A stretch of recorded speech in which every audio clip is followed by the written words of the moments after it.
I'm, sorry to hear the loss of your friend, sir. I've been holding up good for moments, and sometimes, Dusty, when Dusty passed, Scott, guys, there's so many of our guys who are gone that were instrumental in my life, like crazy instrumental. I was doing I gotta give you the lead-in, so if you can't tell this when you're doing stuff like on the news and you got 4 minutes and 32 seconds to talk, right? But we have a thing called Transformation Nation. We just developed it this year. It's been an overall success.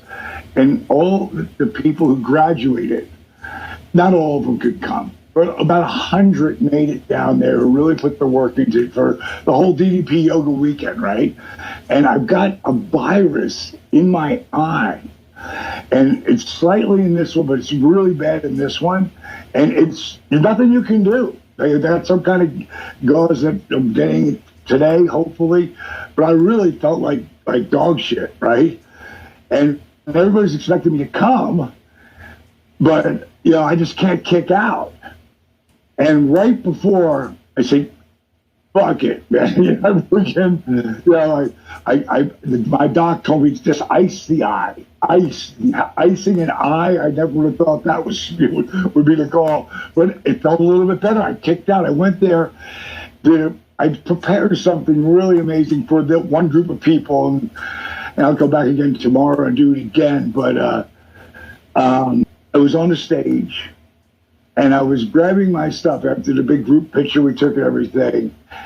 And Paige comes up to me and she grabs me. She goes, come here. I go, well, let me get my bag. No, come here. I go, babe, just leave the bag. I'm like, what the hell did I do? I thought it was something I did wrong or something. Because my wife and I never argue ever. But she was like stern with me. I didn't get it. And then she took me in the back room with my business partner, Steve Yu, and they told me. And that took my breath away, bro. He always kicks out. So that kind of knocked me on my ass. So, man, I got so many amazing memories that, again, you can't tell. You can tell them here, but you can't tell them like on a 4-minute news thing. Yeah. I'm in Berlin. I'm wrestling Duggan. We're the first match every night. Around the 5th, we were in Berlin. I think it was about 5 matches in this 2-week tour we were on. And when I come through the curtain, Hulk grabs me and he pulls me over. And he goes, so how are you doing it? I go, doing what? Well, did I do something wrong? He goes, no. How are you? How are you getting so much better? He goes, I never see you on TV anymore because they weren't booking me on TV, right? And then he answers the question. He goes, this is what they've been doing with you, right? They've been putting you on the road so you can learn your craft. Because when I see you come out every once in a while, you got something new. You got, it's been interesting to watch here. So, I've been watching you again over this loop here. And he said, so how are you doing it? I go, I said, when he said, they're making you do the tour around. When he said that, I said, Hulk, no, that's not what they're doing. I haven't been on the road in 4 months. That's what I said to him. And he goes, 4 months? I go, the only reason I'm on this card because my real name before I changed it to Dallas Page was Falkenberg. And the Krauts love their Germans. And I got a smoking hot wife that walks me to the ring. I said, it's the only reason I'm on this card, bro. And I tell you, God's honest truth, I'm fed up because these guys are never going to give me an opportunity. And one of my closest friends is Kevin Nash. We used to tag together. I said, but we're really close still today. And I'm going to see if he can get me tried. I'm going to ask for my release. And he said, before you do that, he goes, let me tell you something. Whatever you're doing, keep doing it. Because it's not today or next year or the year after. He goes, but somewhere down the line, I honestly believe that you could draw huge money with me at my core. But what it's really about is who's willing to say they know you. Who's willing to pick up the phone and make a call for you and put their name on the line for you? And Dusty, Heather, Scott, Fish, Bischoff, all those guys, they did that for me at certain times. So I would have considered that talk positive bullshit like number 7, because okay, he's saying it to me, but he ain't saying it to anybody else. And I went to go up the stairs to get on the bus, and I hear Diamond. I have always called Hulk. I have never called him Terry, and he's almost the whole time called me Diamond. He goes, come here. I walk downstairs in the room, his locker room, and Bischoff's with him. And he says to Eric, he says, I know you guys are bros. He said, you guys need to do something. You need to do something with him. Because I feel down the line, he could draw huge money with me. And now my fucking jaws dropped, right? This is 1994-ish. Whenever Hulk came in and we did a tour, it might be 95, I can't remember. And here's what happens. We get back home, and Eric comes over, and he goes, well, I ran it up the flagpole. And to be truthful, he goes, D, the committee, they don't see it. They don't see it. He goes, how about this? He goes, me and you, it's no secret, you helped me get this job. Me and you got a job here anytime you want, ever. He goes, why don't I give you a release? You go to New York and you get over the way you believe you will, and then I'll be able to pay you the money you believe you deserve. And I've never told this story before, this part. I was so hot, and Bubba, I know you can relate to this one. They're never giving you like that opportunity, and they're already smacking you down because they don't see it. And I get it. I'm 38 years old. I've been working 3 years. I get it, but I don't, because no one worked harder than me. And I said, you know what, E? I'm not asking for my release. I was before I talked to Hulk. But now that I know in my soul that Jody Hamilton would have drew money forever, 25 years with a mask on, when he tells me that I've got the ability to be a top guy in our business, Jake Roberts tells me I'm going to be one of the biggest stars in this business, friggin' Dusty Rhodes finally believes that I'm going to be, because he was down the power plant one day when I was just coming back from being injured, and they let me go.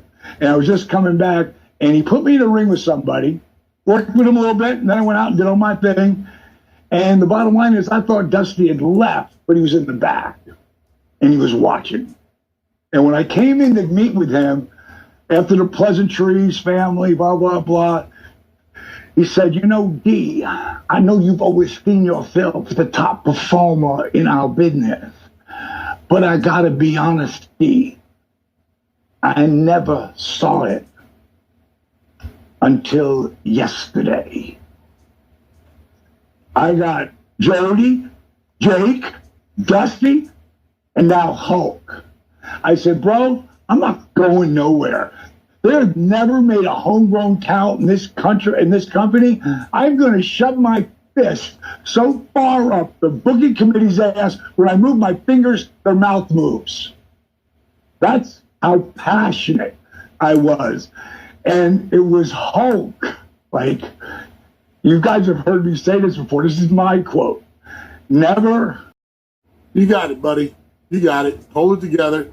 Give it to us. It's a great story. Never underestimate the power it gives you by believing in you. Hulk, Dusty, Jake, Jody. And 4 years in the future, and Rodman is sitting next to Jay on the Tonight Show, and Hulk sitting next to him, and Mr. Karl Malone, the mailman, today the fourth in all-time high points in the NBA, which is unbelievable. Me and Karl Malone walk in from the wings, throw down the chairs, and shoot our angle on the fucking Tonight Show. That was unbelievable. It's the second highest drawing pay-per-view of all time. So I guess Hulk was right. Wow, when you look at Hulk, and you just said it, like what he was able to do in the 80s and that golden era, the Rock and Wrestling Connection, but then again in the 90s with the NWO. I mean, Dallas, I don't think there's anybody that could be at the top in one era and then at the top in a completely different era, in a different company, different character, the whole deal. Crazy. Like, it's that I don't think that's anything we've ever seen in pro wrestling. I don't think it's even possible to see it in two different companies. Yep.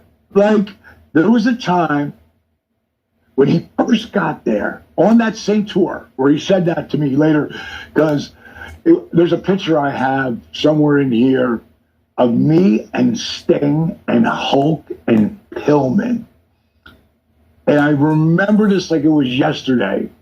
And then, whatever that year was, 94 or 95, Hulk says to us, you know, things are about to fire up around here. He goes, I can feel it. He said, I've seen it once, and I feel like I'm watching it all over again. We're going to ride this tsunami. It's still building right now, but when it hits, boys, be prepared. Like he was calling the future there. You know, it was, that was a moment, yeah, and we all, yeah, you know, shots, boom, boom, you know, but I never forgot it, man. I was like, later on, it was a pitch off when he would say, yo, we're going to beat him. We're going to be number one. And I used to be thinking, what the fuck is he smoking? We are never going to. You know, the people say, oh, I believe it when I see it. Unfortunately, those people never see shit. But the people who say, I believe it because I see it, those are the game changers. Those are the guys who make things happen. And along the line, we've all done that. Every single one of the boys has done that and seen some part, especially the guys who got to that upper level. Dave LaGreca he told me when he was sitting right here at my house that eventually he's going to have a wrestling channel. Like, that's the overall picture. I see it. And now, congratulations, bro. This is the first time we've talked since that. And I remember the conversation. I remember sitting down with you, and everybody that listens to this show knows you, has heard you on here. And Bully, you know this too, because you've told stories. Like when you're around Dallas, you have that gift of positivity.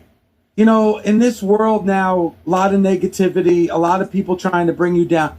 I have never met somebody like you that just has that aura of like getting that little something out of somebody and bringing it out so you see the big picture. Now, maybe it's from your career in wrestling where you've dealt with so much and you had to work your ass to get to where you were. Maybe it is hearing those conversations from Hogan and from Dusty and from Jake. But, dude, you inspire people. And it's hard not for somebody to be around you and be like, yeah, I fucking see the big picture. You bring that out in people. You do. And thank you. And thank God for that. Because you see that in people. You have changed people's lives. And I remember that conversation with you where I'm like, yeah, you know what? I love doing this show. I would love for this to go 24/7. And you're like, why not? Why can't it go 24/7? And I'm like, fuck yeah, let's do this. You know what I'm saying? Yeah, dude. It's a special. I'm humbled by. I'm humbled just to be in this spot, living the dream the way I have.